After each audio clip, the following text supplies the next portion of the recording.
UP में I love Mohammad के नाम पर निकलने वाले मजहबी जुलूसों की संख्या बढ़ती जा रही है। कानपुर, भदोही, लखनऊ के बाद अब बवाल ये बढ़ता हुआ दिख रहा है। बड़ी और अहम खबर यह है कि यूपी के मुरादाबाद में भी कुछ ऐसा ही देखने को मिला, जहां के डाकिया इलाके में बिना पुलिस की इजाजत के आई लव मोहम्मद लिखे बैनर और तख्ती के नीचे सैकड़ों की भीड़ उतर आई। और ये जो तस्वीर आप देख रहे हैं, इस तरह की तस्वीर देखने को फिलहाल मिली है और उत्तर प्रदेश के कई जिलों में ये तस्वीर देखने को मिली। कई जगह तो पुलिस के साथ कहासुनी भी हुई और कई राज्यों में पुलिस के साथ उनकी झड़प भी हुई है।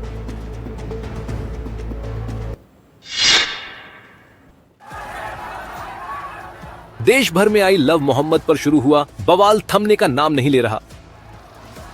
विरोध के नाम पर देश के कई शहरों में विवाद की चिंगारी खड़ी की जा रही है।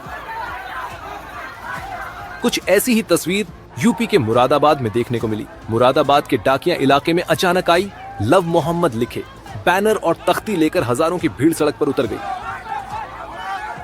पुलिस का कहना है कि उन्हें इस जुलूस को लेकर कोई जानकारी नहीं थी। दरअसल कानपुर में आई लव मोहम्मद लिखने पर 5 सितंबर को 25 लोगों के खिलाफ एफआईआर दर्ज हुई थी। इसके बाद से इसे लेकर सियासत तेज हो गई है। घटना के 10 दिन बाद एआईएमआईएम चीफ असदुद्दीन ओवैसी ने एक्स पर लिखा, अगर आई लव मोहम्मद लिखना जुर्म नहीं है, अगर है तो इसकी हर सजा मंजूर है। ओवैसी की पोस्ट के बाद यूपी के अलग अलग शहरों में प्रदर्शन शुरू हो गए। बड़ा सवाल ये है कि आखिर त्योहार के मौके पर कौन लोगों को भड़का रहा है, किसके इशारे पर भीड़ सड़क पर बवाल कर रही है।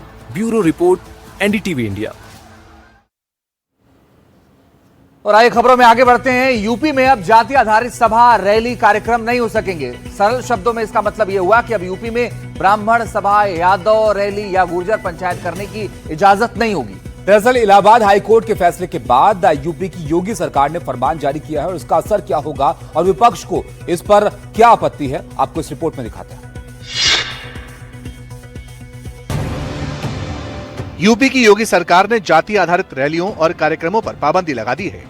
इसके साथ ही अब पुलिस की एफआईआर, अरेस्ट मेमो, सार्वजनिक जगहों और सरकारी दस्तावेजों में भी किसी की जाति नहीं लिखी जाएगी।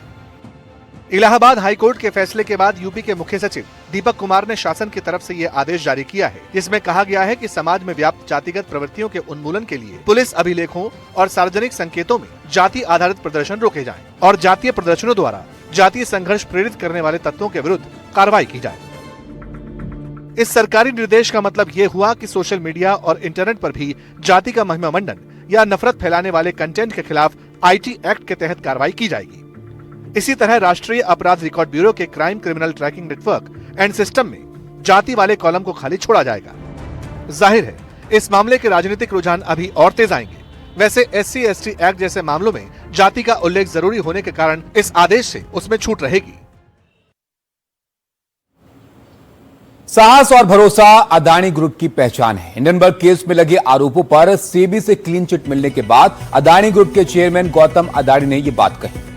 उनके संबोधन के दौरान उनके पीछे लगी एक तस्वीर चर्चा का विषय बनी हुई है। इस तस्वीर के जरिए उन्होंने चुनौतियों से निपटने का ठोस संदेश भी दिया है।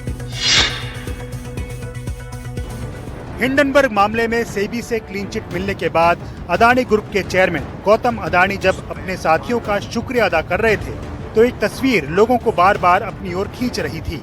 गौतम अदानी के ठीक पीछे गांडीव धनुष की आकृति लगी थी, जो बहुत कुछ बता रही थी। अदानी के पीछे लगी ये आकृति इसीलिए अहम है क्योंकि गांडीव धनुष संकल्प और प्रतिबद्धता का प्रतीक है, कर्म और कर्तव्य का प्रतीक है। ये धनुष अडिग विश्वास का प्रतीक है। गौतम अदानी अपने संबोधन में इन्हीं बातों का जिक्र भी कर रहे थे और हौसला न हारने का मंत्र दे रहे थे। समय की रेत पर हम छुड़े निशान, सुर्खियों से बढ़कर हो हमारी पहचान। रूप बदलना ही जीवन का सार, जो झुके नहीं वही बने अवतार। उन्होंने ये भी कहा कि कंपनी अब पारदर्शिता बढ़ाने के साथ साथ दीर्घकालिक परियोजनाओं पर ध्यान केंद्रित करेगी। और बड़ी खबर इस बीच आज की आपको बताते हैं। समाजवादी पार्टी के वरिष्ठ नेता आजम खान की आज रिहाई है। 23 महीने बाद सीतापुर जेल से आज उनकी रिहाई है। सीतापुर जेल से आजम खान की आज रिहाई होगी। कल परवाना पहुंच गया था और आज रिहाई होने की खबरें हैं। तो करीब 2 साल तक जेल में रहने के बाद आजम खान आज जेल से बाहर आएंगे। आजम खान के बेटे अब्दुल्ला आजम भी सीतापुर पहुंच गए हैं। जेल के बाहर सुरक्षा भी बढ़ा दी गई है। आजम खान के समर्थकों में खुशी की लहर भी है। आपको बता दें, कई सारे मामलों में आजम खान को अब बेल यहां पर मिली है, तो उसके बाद जेल से निकलने का रास्ता इनका साफ हुआ और आज करीब 23 महीने बाद जेल से बाहर वो आएगी।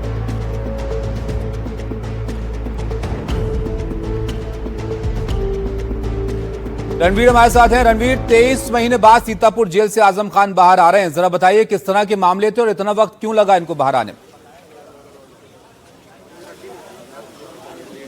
देखिए, आजम खान वो शख्स हैं जो मुलायम सिंह यादव की सरकार में जो समाजवादी पार्टी के 5 बड़े नेता थे उनमें एक चेहरा थे और मुस्लिम राजनीति का सबसे बड़ा उत्तर प्रदेश का चेहरा हुआ करते थे।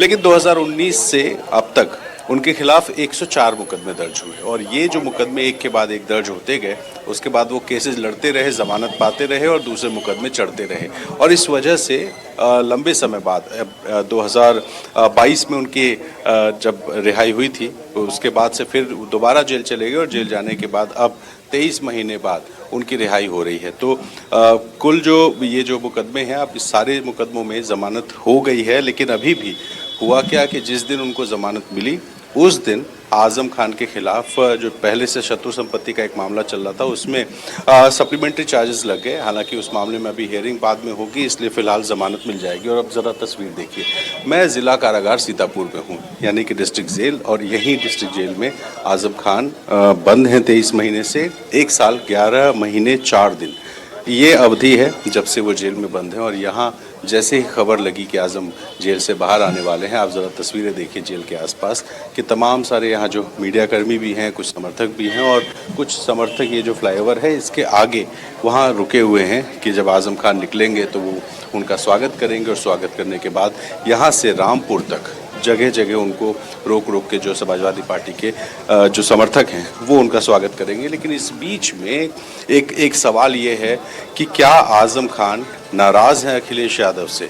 क्या आजम खान जो अखिलेश यादव ने उनसे एक तरह से दूरी बनाई है? कुंदरकी विधानसभा चुनाव था जब अखिलेश यादव उनके घर रामपुर में गए थे, तब मुलाकात हुई थी। लेकिन जेल में आकर के तो लंबे समय से अखिलेश नहीं मिले और इसको लेकर के कयास चल रहे हैं कि आजम नाराज है। चलिए, आप नजर बना के रखिएगा रणवीर, इस आजम खान के रिहाई पर जो भी अपडेट होगा हम रणवीर सिंह के जरिए आप तक पहुंचाएंगे, क्योंकि वो सीतापुर जेल के बाहर मौजूद है। खबरों में आगे बढ़ रहे हैं। गुवाहाटी में गायक जुबीन का दोबारा पोस्टमार्टम होगा। सुबह 3 बजे से शव का पोस्टमार्टम जारी है और बड़ी और अहम बात यह है कि पोस्टमार्टम दोबारा हो रहा है। बिल्कुल, भीड़ को देखते हुए पोस्टमार्टम का समय भी यहां पर बदला गया है। पहले सुबह 7 बजे पोस्टमार्टम होना था। सिंगापुर में जुबीन के शव का पोस्टमार्टम हो चुका है। आज जुबीन गर्ग का अंतिम संस्कार होगा। राजकीय सम्मान के साथ अंतिम संस्कार उनका किया जाएगा।